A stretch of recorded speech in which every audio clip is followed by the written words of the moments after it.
as you probably know, on the first meeting of the month, we like to recognize our members who became a member in December. And here today, so David and Art, you have to stand up. David Basil and Art LaFountain. You joined our club in December. Art was a transfer from Twinsburg, and David was sponsored by Ted Olson. So, glad you're here. Merry Christmas. Thanks, Jimmy. Now, are we ready? Great job. So we know what time it is. Ron, our Sergeant-at-Arms, is ready. If you remember the rules, I will give the clue, and you will be the first to give the correct response in the form of a question. Raise your hand, and Ron will recognize you. This Rotarian does not need a condo or an apartment to live in. He has other options. David Basil was first to raise his hand. Ron Barnhouse. No. Who is Ron Barnhouse? Sorry, David. So who is Ron Barnhouse? Come get your sidewalk chalk for your house. All right. I have no sidewalk. Fall Festival update. Tom, do you have anything you'd like to?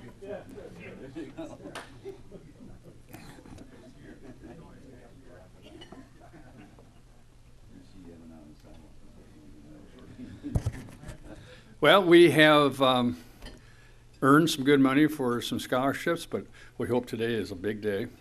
I do have all the caramel corn that we need, and then some in the back of my car. So in the next week or so, if you want that early, I can get that to you.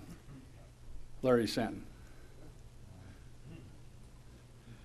If you haven't seen Larry, get your checks, your orders to him today. I've talked to the caramel corn people and also flour people. We can extend this probably a little less than 1 week. So if you haven't gotten it all in, please get a hold of Larry and me, hopefully by this Friday. But even early next week, we can still make things happen with flowers and caramel corn. So it's for a good cause. We're at least 60% towards our goal. Jeffrey Tong's tribe, I think he only has one person that hasn't contributed, so I hope the rest of you are bringing the bacon home. Any questions at all? None? Good, Ed's walking around, so Ed Sogan's going to update us next. We have a clipboard going around that has the everybody that signed up for the work detail for Santa on the Green. Right now, it looks like it might be a little sprinkly, so we'll make a game time decision on the location, but we've always had it at the gazebo, so keep our fingers crossed that we will continue to have it at that location. We've used a couple of places as alternatives, but never had to move it indoors, so we'll see what the weather brings in regards to Saturday morning. So this Saturday, there's a guy that signed up right there, and he's got the clipboard, and he read it, so thank you, Brad, for signing up for 8 shifts. Couple things in regards to the football season. Unfortunately came to an end last Saturday, but what a year, 13-1. The send-offs were unbelievable. Bruce Ubach, if you had a chance to see his front yard, had a blow-up Hudson Explorer that was as big as his house. We have videos going around to summarize the season, so hopefully you'll be able to see that. But it was certainly a season for the ages. Most wins ever, farthest we've ever gone in regards to the playoffs. Outstanding year. The only negative, it really put a crimp on the start of some of the fall seasons in regards to wrestling. Only 7 starters out of, 11 positions were football players, so they'll get going here in a little bit. Basketball also had quite a few. Our girls basketball team is going full throttle, so is the swim team. And our ice hockey team took first in the Rocky River tournament, first time in, would you say, how many, Rich? 4 years? that we've been able to finish first in that. So there are a lot of strong programs. If you are an elderly person like myself and you don't have a senior pass, you can pick those up at the Hudson HCER office and get in free to the games. It's a nice perk for people that are elderly. Last thing in regards to the Cleveland Indians. Oh, Bobby, you're here today. Okay, happened to wear this just by accident, but a memory from days gone by. I was born and grew up in my first few years in the Cleveland area on East 33rd and in between Payne and Chester Avenue. Had luck of the draw that 2 doors down from me, the lady that ran the custard stand at the stadium used to take myself and her daughter. We were 7 or 8 years old. I'd have my little wool Indians uniform, get free ice cream, and watch the tribe. It doesn't get any better than that. Thank you. There will not be Fine Day today. Duncan Tanner's mom passed away early this morning, so remember the family in your thoughts and prayers. But great segue from Ed to Gail Royster, who will introduce our great speaker this morning. Thank you, President Elson, and good morning, Rotarians. This is a day we always look forward to every year because we've been so privileged to have Bob DiBiasio with us. He is actually entering his 35th season with the Indians. He started as Assistant PR Director, was named Director of PR in 1980 and Vice President of PR in 1988. He's from Lakewood, Ohio, and was promoted to his current position of Senior Vice President of Public Affairs in 2011. Bob also serves as President of the Cleveland Indians Charities, is an honorary member of both the Executive Board of the Boys and Girls Clubs of Cleveland and the Board of the Cleveland Baseball Foundation. He also serves on the Athletic Advisory Board of Notre Dame College here in Ohio and is a member of the Board of Directors of the Bob Feller Museum in Van Meter, Iowa. Bob recently became a board member of the Bob Feller Act of Valor Foundation. Bob graduated from Lakewood High and earned his degrees in both journalism and education from Ohio Wesleyan, before earning his master's degree in journalism from The Ohio State University. It is indeed our pleasure to welcome again Bob DiBiasio.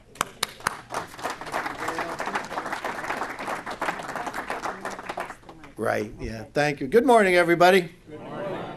It's the start not only of the holiday season, but for me, the speaking tour season. This is always the very first one, and from now until I think the end of May, getting into the early part of June, I'm at every Rotary Club, Kiwanis, and Chamber of Commerce from Columbus North. So this always, to me, is the initial stop, and look forward to seeing all the friendly faces that you come to know over the course of years of being in front of you and talking tribe. And we have some fun things to talk about when we talk Cleveland Indians baseball these days. It's been an absolutely wonderful off-season thus far. You can click off one Cy Young Award winner in Corey Kluber. We have one American League Most Valuable Player finalist in Michael Brantley. We had 2 Silver Slugger Award winners. That is the award for the top offensive player at a specific position. Jan Gomes being the top offensive catcher in the American League, and Michael Brantley being one of the 3 top offensive players as an outfielder. And then, probably the most important thing we've done this offseason, we extended the contract of our skipper, manager, Terry Francona. All of you are business people, and you truly know how important leadership is to success. And we're so vitally blessed that Terry Francona is the skipper of this baseball team. The last 2 years, we've had winning seasons.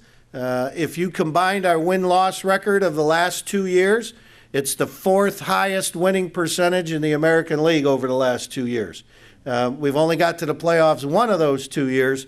Last year, when you look at our season, it was a disappointment to us because we didn't play baseball in October. But if you really drill down and look at this baseball team, a lot of good things happened. And one of the things I'd like to do real quickly before we get into an extended Q&A session, which is always fun with this group, just go around the diamond a little bit and talk about how we're building this baseball team. The core of this baseball team is going to be together for a long, long time. One of the fun things going to work these days, we're seeing people in hard hats all over the place. And it reminds me of 1994 and 1993 when we were building, at that time, Jacobs Field, now obviously Progressive Field. And we had this sense of building this baseball team, this core group of young athletes who were going to move into this beautiful new building and really get our baseball back on a renaissance. And it's about the same thing happening. I look back, and as I tell all the younger people in our office who weren't around 20 years ago when we first opened our building and built that core group of athletes like Jimmy Tomey and Omar and Kenny and Carlos and Sandy and Charlie Nagy to take us on to some wonderful winning years, we try to explain to them that this happened before and to really enjoy the process that we're going through. We're redesigning the entire right field and center field area of Progressive Field. It's a very, it's about a $20 million project or more, with the whole concept being that we want to create a newer, more vibrant area that was really, for those of you who have visited our ballpark, that right field area, especially that right field corner, really the darkest area. We want to open it up and make it more, the field more accessible to fans so they can stand and be in these social gathering places. There aren't many millennials in this room. But as the stewards of this franchise, we have to look to the next 20 years. What will our ballpark and how will it will look and who it serves over the next 20 years? And all of our market research over the past 3 years, through fan forum sessions, through surveys, through all of the market research that we do, and speaking to the millennials who will, in their 20s, when this is all done, and will be in their mid-40s, obviously, how do they view going to an entertainment venue like Progressive Field? And the one thing that was loud and clear was they don't sit and watch a baseball game for 3 hours. Those of us are used to sitting, having a beer and a hot dog, and we watch the game of baseball. Although now that we're getting a little up in age, we need to get up and move around a little bit, which we call the third inning stroll in our business. And we want to make that stroll much more entertaining and enjoyable. So we're recreating the center field and right field area for these social gathering areas. We're redesigning where the bullpens go. If you can picture the visitor's bullpen, which is next to the right field foul pole, that area is still going to stay. But the bullpen for the visiting team is being moved. But the space itself is going to stay, so you can walk down and look right up against the back of the right fielder through the fence if you choose to just get up, mill around, want a different view. Doesn't matter what ticket you purchased for that game. Everything that we're building is for anybody who buys a ticket in any section can access all the new things that we're creating. We're going to have the best kids area that you possibly could find in Major League Baseball, almost a 2-3 story slide that's going to be a part of the kids clubhouse, an incredibly interactive area, again, for families that come with little ones. It's tough to keep a 7-year-old sitting for 3 hours to watch a game. They see action on the field, so they want to throw a baseball. or they want to hit a baseball. They want to do something, and we're going to provide all of those interactive opportunities for the youth and have the family be able to have a much better experience. Our current Kids Land area is one of the best in baseball. This one is going to take it to a whole new level. And then for the young millennials, the 20s and early 30s, we're going to have a 2-level bar that's going to hold over 2,000 people. And again, access it, with any ticket. It's going to have the glass doors, so in the colder months, we'll be able to close it off if we need to, and you'll still be able to watch the game right in front of you.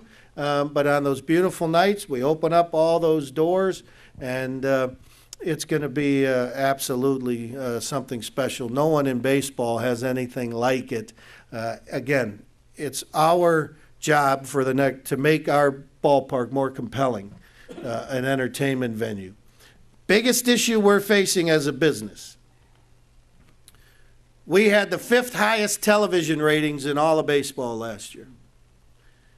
If you can imagine, on any given night, we were the #1 watched television show in Cleveland, Ohio for 6 months.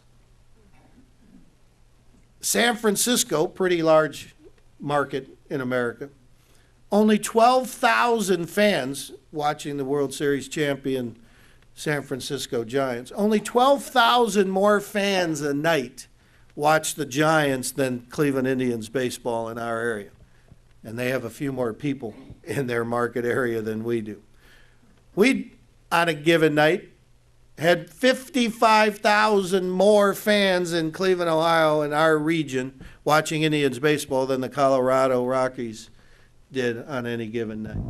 5th best television ratings in all of baseball. Last in attendance. Obviously, people are interested in our product. How do we translate that, getting them to the ballpark to enjoy the experience live? Our radio ratings increased 30% over a year ago, which increased 25% last year, 2 years ago. So the radio ratings continue to grow, especially the key demographic of 18 to 34. One of the strategy we utilized was we now simulcast our games on WMMS, which has obviously a younger audience, and that has worked. The people put their radio on a specific station, they stay with it, and all of a sudden Indians baseball has grown and grown. So if you're an advertiser out there, I throw that out to you that Indians baseball has one of the highest rated radio broadcasts with the great Tom Hamilton. If you're looking for a great, I don't know if you've seen it yet, if you're looking on a side note, if you're looking for a great book to give somebody who is a baseball fan, Tom Hamilton just did a book with Terry Pluto about the glory days of Cleveland Indians baseball, and it really is a wonderful read if you have somebody in your family, a nice stocking stuffer or a gift of a book. It's our job to make our ballpark more compelling as an entertainment value, to provide the total fan experience for our fans. We're investing an awful lot of money in recreating the right field area to try to figure out how is our television ratings one of the best in all of baseball, but we're last in attendance. When we have a winning baseball team, we have a team of talented players. That's the biggest issue as we move forward here, is to grow our attendance while we continue to have the high radio and television ratings. We're going to do so, we think, again, by recreating the center field area. If you ever drive by, come downtown for a Cavs game or just to play House Square, and you drive by East 9th, go a little bit slower and just take a peek. You'll be amazed. The bridge connecting the garage to the mezzanine section is gone. The building that was the concession stand at the Market Plaza there, the rigid tool bar is gone. That whole area is just, it's amazing how open a feel it is. We're going to create a new entryway, a new a park-like setting, a gardens area. We'll put Bob Feller's statue in there. We'll have Jim Thomey's statue. This year we'll unveil Larry Doby statue. Actually, yesterday I had Larry Doobie Jr.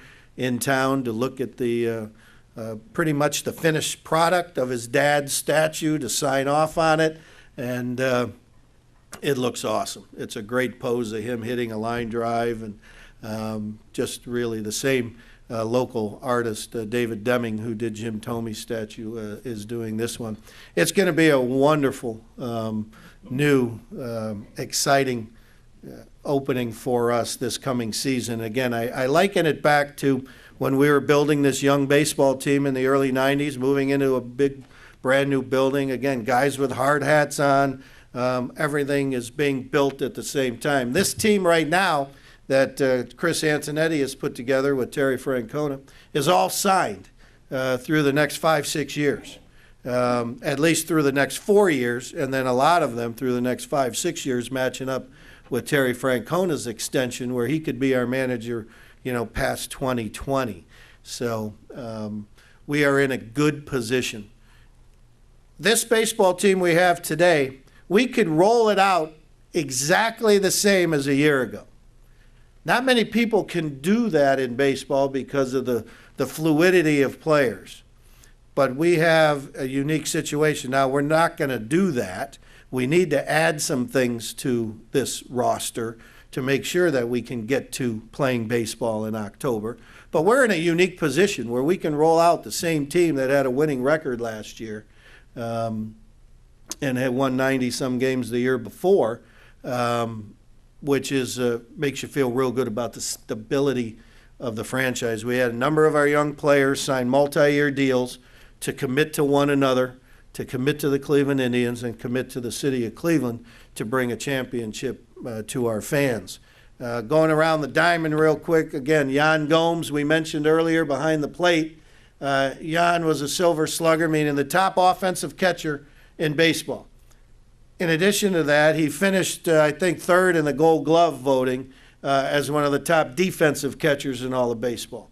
This is a young man we got from the Toronto Blue Jays in a trade for a middle reliever, him and Mike Aviles, and he's turned into a star. And he's taken over this team as the leader behind the plate. And with the help of Sandy Alomar Jr. as one of our coaches, he's turned into one of the best catchers in all of baseball. At first base, Carlos Santana hit 27 home runs last year. May not seem like a lot these days, but I will tell you, when people ask about the Cleveland Indians, and one of the first things they say is, you need a big bat. You need that bomber in the middle of the lineup. Well, the retort to that is, think about the game of baseball today. Only 11 players in all of baseball hit 30 home runs last year. Only 11. Not just the American League, but in both leagues. Only 11. Only 12 men drove in 100 runs. Obviously, there's reasons for that. The performance enhancements have played a major role in that, the cleaning up of the sport. Pitchers today, every staff rolls out a guy that can throw 95 to 99 miles an hour, which is tough to face each and every night. The way our baseball is played nowadays, with the way they shift the infield and really do the analytics and the data on where a ball is pitched and where that guy is going to hit it, so you're going to defense the field exactly that way, has taken away lots of base hits and power from people. This past year, team batting averages in Major League Baseball was .252, was the average team batting average. Take away all the pitchers, because they can't hit anyway, only a couple of them, and especially American League guys who have to pitch, just hit a couple times when we play the National League. It rises to .257. It's the lowest since 1972. It's an issue in our industry. Not sure you want to watch a 3-1 win. You'd rather watch an 8-6 win. More runs. It's one of the reasons I think the 90s team was just so compelling, because we averaged 5, 6, 7 runs a game, just beat people up with our incredible offense. It was so exciting. The 1999 Cleveland Indians scored over 1,000 runs, still the highest run total in the history of baseball. And the guys right before them in the 95, 96, 97, 98, they were scoring in the high 800s and into the 900s consistently. Nowadays, you're scoring 600 to 700 runs. So offense has come down a little bit. Pitching has been the name of the game. So when I say Carlos Santana, 27 homers, it's the second time in 3 years he's hit 27 homers. If the kid could learn how to hit in April, we'd have something incredibly special. But he started off April and into mid-May hitting under 200 and then continued on having a pretty darn good year, driving in a lot of runs. And once he settled in at first base, he became a very good defensive first baseman. We put a lot on this kid's plate. We asked him to become a third baseman, to be a backup catcher, a part-time first baseman, to hit cleanup for us. We put a lot on his plate, especially his rookie year. We had him bat fourth. Not many kids can handle that kind of pressure their first year, and he had 27 home runs his rookie year. Once we took him off third base and said, you're no longer catching, Jan Gomes is absolutely the number one catcher. Don't worry about being the backup. We'll get somebody else in that role. You go play first base and play it well. Use that athleticism. And we feel real good about having a switch-hitting first baseman who hits 27 homers and can play the position. Second base, Jason Kipnis had that oblique tear. It affected him all year long. Previous year, he was an all-star, one of the top offensive second basemen in Major League Baseball. It's unfortunate that he had that injury that really hurt him, and we need him to rebound. We need him badly. We need his offense. He's a leader on this baseball team, and we're fortunate to have that young man playing second base for us. At shortstop, it'll be interesting to see what we do. Our number one prospect, Francisco Lindor, is a shortstop. He is thought of as one of the top 5 prospects in all of baseball. He's only 21 years old, playing at AAA, which is the youngest player to play AAA baseball for our team in Columbus.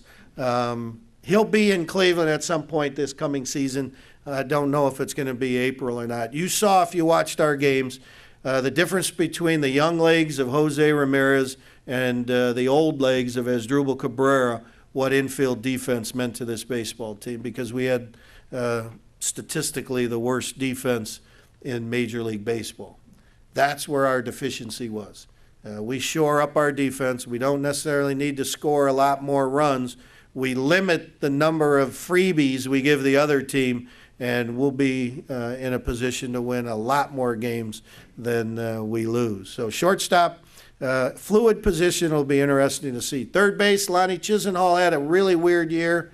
At one point, hitting 385, driving in runs, had a 9 RBI game with 3 home runs one night in Texas, a really historic night.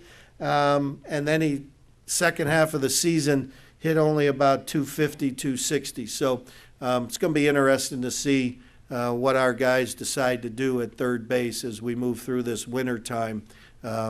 Which Lonnie is there. He's a former number 1 draft pick of ours, a kid out of North Carolina with a real sweet swing. Just be interesting to see what we do at third base. In the outfield, Michael Brantley, again, MVP finalist, 200 hits this year, did some things that players have never done in the history of the Cleveland Indians franchise, with the 200 hits, the 20 homers. He had 97 RBIs. If he would have got to 100 RBIs, he would have had a season that no other player in our storied history would have achieved. I mean, just a remarkable, with the 20 stolen bases on top of the home runs.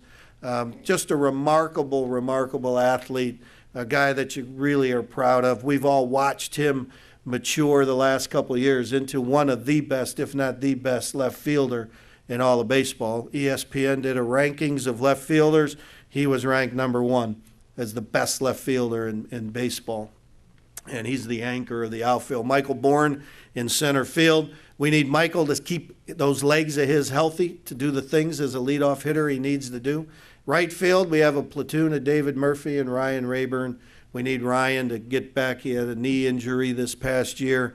He's the guy that bats against left-handed pitching. Murph bats against right-handed pitching to help our offense going. Nick Swisher probably be our DH. He had double knee surgery, had both knees worked on in August, and so hoping that his rehab is going well right now, that he's ready to go when the bell rings in mid-February for spring training to be our designated hitter. Where we add to that piece offensively, it'll be interesting to see over the course of the next couple months.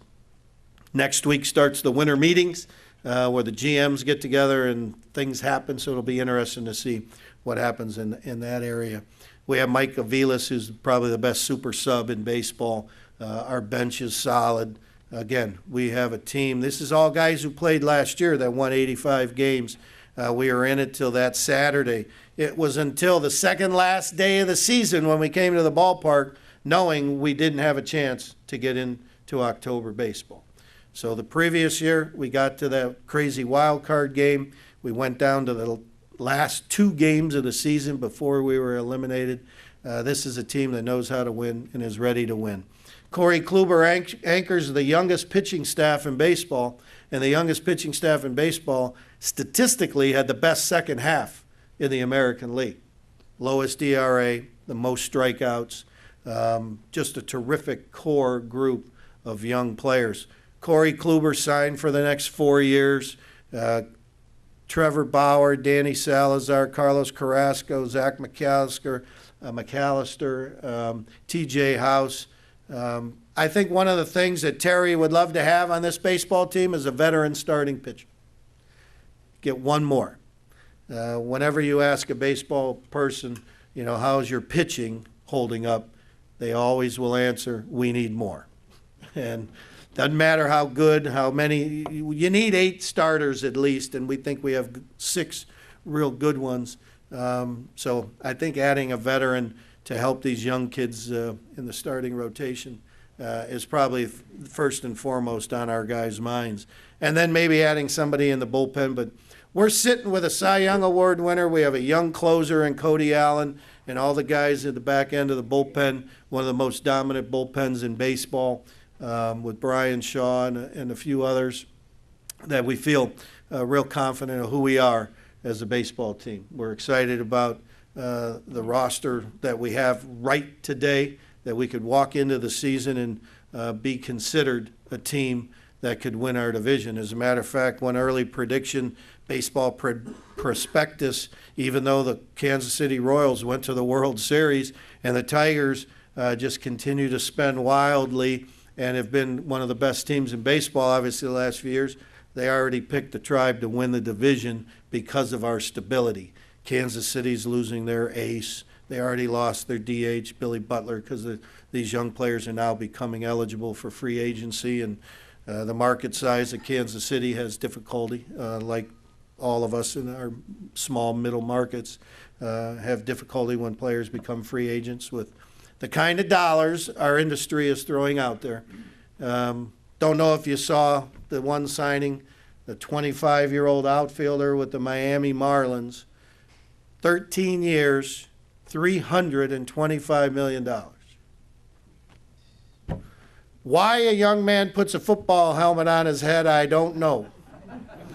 If you have any skill set whatsoever, and you look at Torrey Hunter is signing with the Minnesota Twins at 39 years old for $10 million for 1 year. Why you would put a football helmet on to play for what, the average 3.5 years now is what the NFL career is? Why you would do that if you have the skill set to at least catch a baseball, maybe hit it a little bit. It's beyond me when you see the salaries that our athletes are receiving. And obviously, the industry's doing well if we can afford to pay our athletes that type of money. But both on and off the field, a lot of fun things happening. Again, the reconstruction of our building is going to be so very exciting when we get to the point to unveil that for our fans. It really already is given an incredibly new open look during the construction stage. If you have any interest in looking at it, you can go on Indians.com, and there's a 24/7 camera that's streaming live all what's happening down at the ballpark, right on the homepage of Indians.com. So check that out. We'll have all of the normal Jersey days, fireworks shows, Dollar Dog, Sugardale Dollar Dog nights, all the things you've come to expect from us. Yeah, that's us feeding.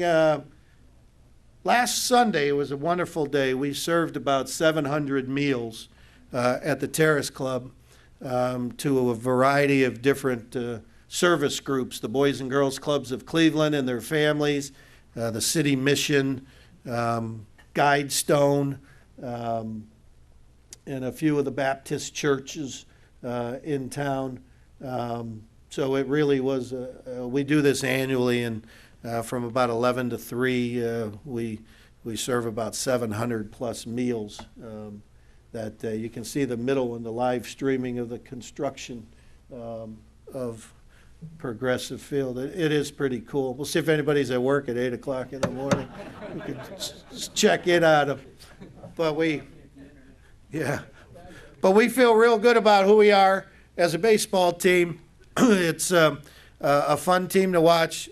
Again, as I started our little conversation, the thing that's most exciting to us is we have the right leader, a guy that commands his locker room. Players are just, they love playing for Terry Francona. We've talked about his uniqueness to Cleveland, growing up in that clubhouse when his father was an outfielder for the Cleveland Indians. We see Tito at the ballpark regularly, which is a wonderful thing. But his son is one of the premier leaders in our industry, and we're very fortunate that he's got Cleveland Indians across the front of his jersey. With that, love to open it up to any questions. Yes, sir. Oh. Is there any bats available in the trading market? Well, I think we seem to have the pitching. We need somebody to hit the ball. Yeah. Well, again, we do need to get our offense going, and there's two ways. What you're talking about here, mostly when you just think about the bat, is how do you generate more offense? But more importantly than that, it's how do we get to 90 wins? How do you construct a baseball team that will win you 90 games? And that's what the guys sitting in the dark rooms in the corner of our fourth floor in the baseball operations with their 5 computers sit and do all the analytics to create the numbers that how do you win 90 games? Because you win 90 games or more, you're guaranteeing yourself that you're going to be right in the hunt to the last couple days of the season, if not automatically in the postseason. So one way to do that is to stop making errors, play better defense, catch the ball, throw it to the right base, do the things you're supposed to do fundamentally, and you won't give up the most unearned runs in all of baseball last year. So all of a sudden now, we aren't giving up as many runs, so the runs we do score count more, and you'll win a few more games because your defense is better. We do need to generate more offense. Michael Bourne, Jason Kipnis, Nick Swisher have got to step up. They are 3 of our main guys. They have to step up and be better offensively. As I mentioned earlier, those big bats, they're not out there. Of the 11 guys who hit 30 homers and the 12 guys who drove in 100 runs, only 6 of them did it together. And they're all signed. Mike Trout in L.A., Goldschmidt in Arizona, Cabrera in Detroit. Those guys are already signed, the guys that hit the 30 homers, drive in 100 runs. So we're not going to get one of those. But on the trade market, which is what you indicated, that's going to be where we find a bat and move the pieces around. We've got a solid farm system. This last year, our draft, our 2014 draft, by Baseball America, who covers the minor leagues, ranked the Cleveland Indians draft as the best in baseball. So we've started to rebuild our farm system. So we've got some pieces there if we choose to move them, and that's what the next couple months are going to be real excited to see. How do we add that bat? How do we go about making sure we can get to that 90 win mark? Yes, sir. It's always great to see you every December. Thank you, Appreciate sir. being here. Fun to be here. Question with regard to the attendance situation. Yes. Do you think, now that you had some experience with it, the dynamic pricing is helping or hurting the team? Well, it's an interesting one. We are last, all of us are business people in this room, and the object in any business is to generate revenue. And if you look at our attendance, there's one way you can look at it in terms of how many people walk through the door, right? And we're last. When you look at what the revenue generation is through ticket pricing, we're not 30th in the major leagues. We're about 20th. So with the dollars we're generating through our ticket sales, we're not last. We're actually in a decent spot. We're in number 20. Obviously, you want to be higher. So the key element here is, where's the price point? Other teams will have a higher attendance but not make as much money because they'll have a $5 or a $9 ticket. Well, in our business, to manage our business properly, we can't have a $9 ticket because we lose money. To add concession people, to add ushers, to keep restrooms open with extra maintenance for a $9 ticket when people don't sit in the $9 ticket area to begin with, it is more of a negative than it is a positive. When we had $9 tickets with a winning team, people didn't buy them anyway. We still were at the lower rung in attendance. So the issue is, yes, people have a difficulty with dynamic ticket pricing. I will acknowledge that. When you walk up to our ballpark and you come to the game with your family because it's a beautiful night and all of a sudden there's no soccer, no Little League, there's nothing else going on, and hey, let's go down to the Tribe game, and you walk up and you see that $32 is the cheapest price, that's a problem, and we are addressing that. Yes, sir. Thanks again for coming and getting us all excited about baseball again. But is Giambi coming back, and how old is Swisher now? Swish is about 33, somewhere in there, 33, 34. And it'll be interesting. This is the first time he's been injured, really injured. He's had the bumps and bruises. Last year he had a bum shoulder for a little while. He rebounded from that and had an incredible September for us in 2013 where he hit 7 homers, drove in 22 runs to help propel us to the postseason. He was one of the key elements to why we were able to go 21-6 in September of 2013 and get to that wild card spot. I saw him in Washington, D.C. We had the Bob Feller Act of Valor Award Foundation awards ceremony at the U.S. Navy Memorial. He was the winner for all that he does for the military, supporting our servicemen and women. Nick has been to Afghanistan, he and his wife, 2-3 times, visiting the troops. They're very involved in the Wounded Warrior program, very involved in some other real specific programs dealing with servicemen and women, especially those returning to the United States and getting them acclimated back into society. So he was honored, as was Tommy Lasorda. The Bob Feller Act of Valor Award honors 3 segments of people: a current Major League Baseball player, and the 3 are what were held most dear to Mr. Feller: being a big league player, being a Hall of Famer, and being a Chief Petty Officer in the U.S. Navy. So each year now, this is our second year, we honor one person from each category. We do it at the U.S. Navy Memorial right before Veterans Day. The Secretary of the Navy, Ray Mabus, is there to help present the awards. Really a wonderful event.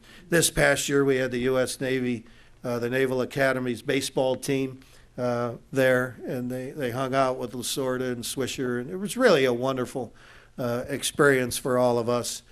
Justin Verlander was the guy a year ago who won it. He does a tremendous amount of charitable work with our servicemen and women as well. Yogi Berra was the Hall of Famer. And as I was chatting with Nick, he was telling me this is the first time he's really had to rehab. He's never really done it in his entire athletic career. He's been one of the fortunate few who doesn't have to deal with the isolation of rehab. And that's the hardest thing an athlete goes through, is being all by yourself. I think Josh Gordon, if you're football fans, talked about that, how he felt like he was on the outside. Well, of course you're on the outside. There's only a certain number of trainers that a baseball or football or basketball team has. And they take care of the guys who are playing. The guys who aren't playing, you've got to come early in the morning. They'll be there for you early in the morning to help you out and help you rehab. But you're not there, for example, at a 7:05 game of the Cleveland Indians. If you're on the disabled list, you're not inside the training room at 3 o'clock in the afternoon. That trainer's helping the guy who's going to play his 12th day in a row get his body ready to play that night. The isolation of rehab is the worst thing in the world an athlete can go through, because you do feel that disconnect, and it's horrible. But Swish is going through it. We think Swish is going to be ready by spring training. Yes, sir. Next.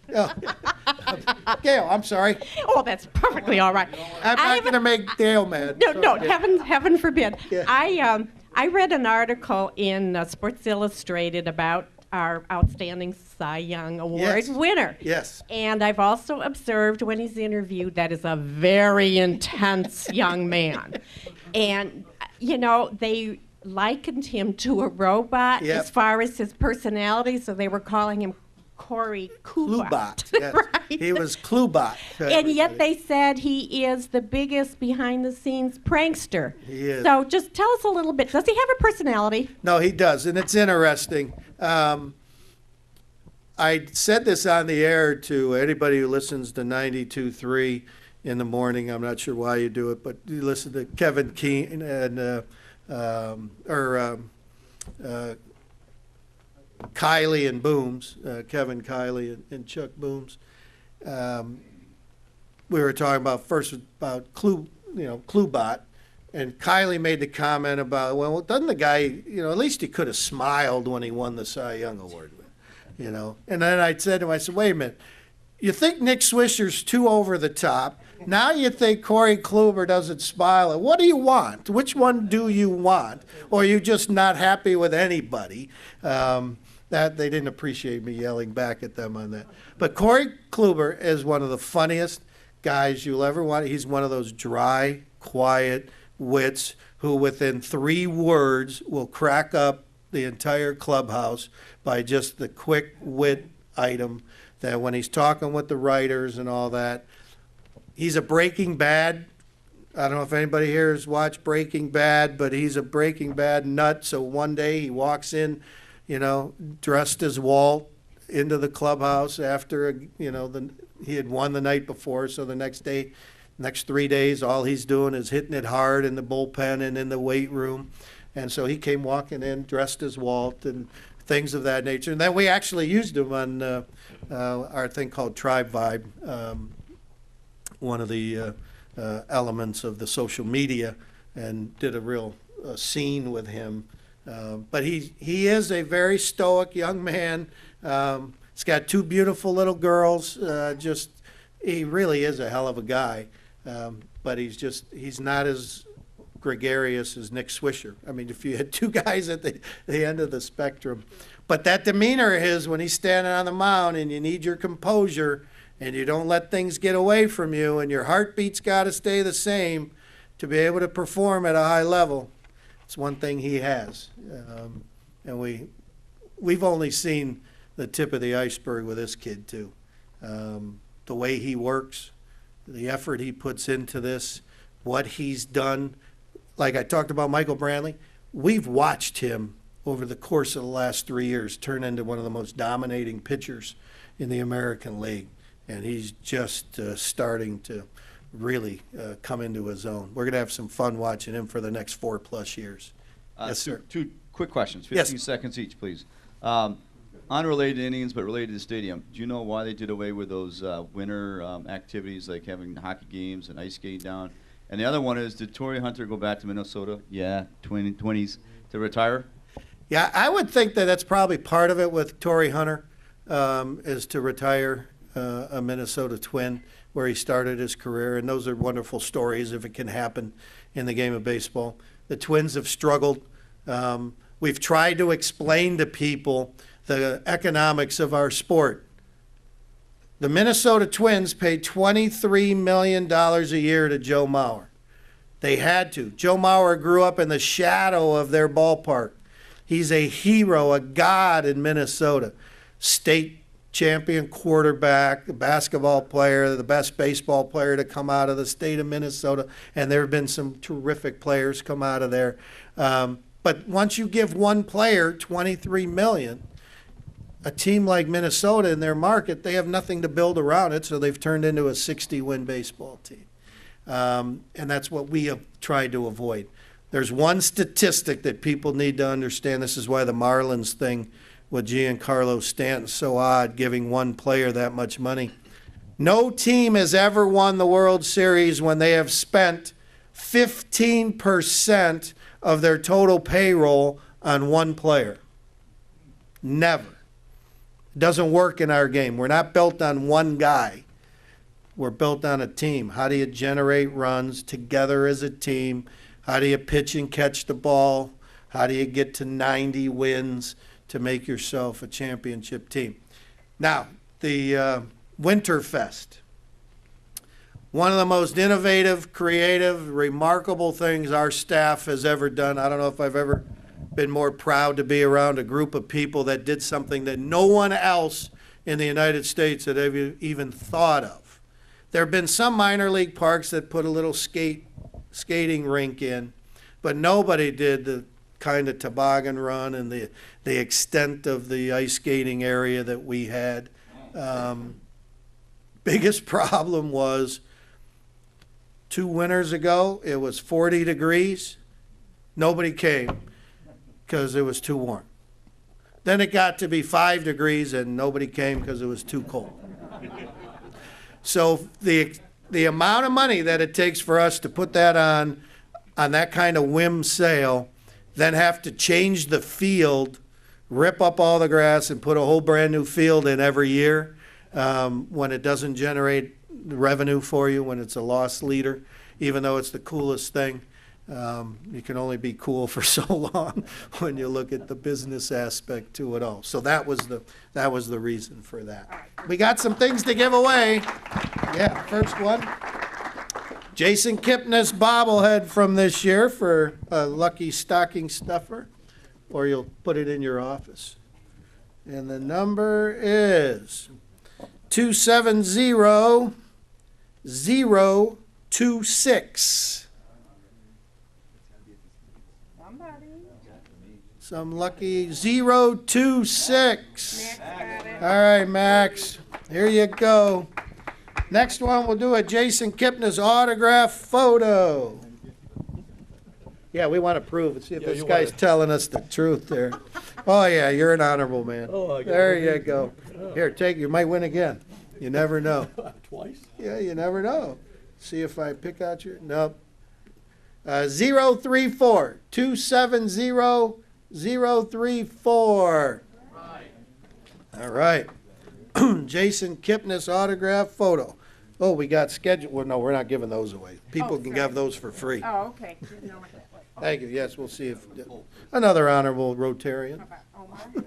Omar Vizquel jersey, yeah. Another great stocking stuffer. This is a 269980. Yeah, who was here early? All right, beautiful. Is that our last night? Oh, thank you, dear.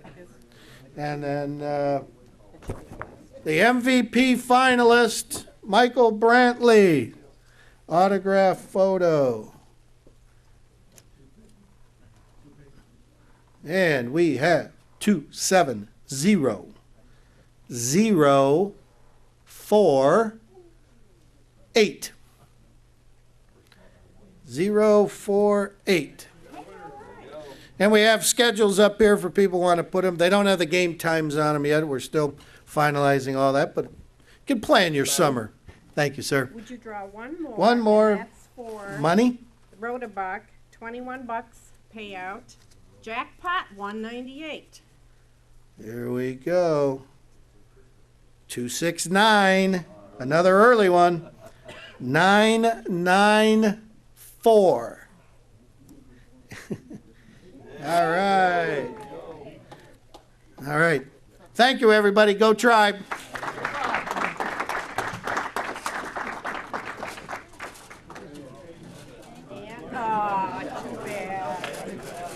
Thank you, Bobby. Anybody who's going to attend with a guest or a spouse our meeting next week, the Christmas concert, please let me know right away. Thank you.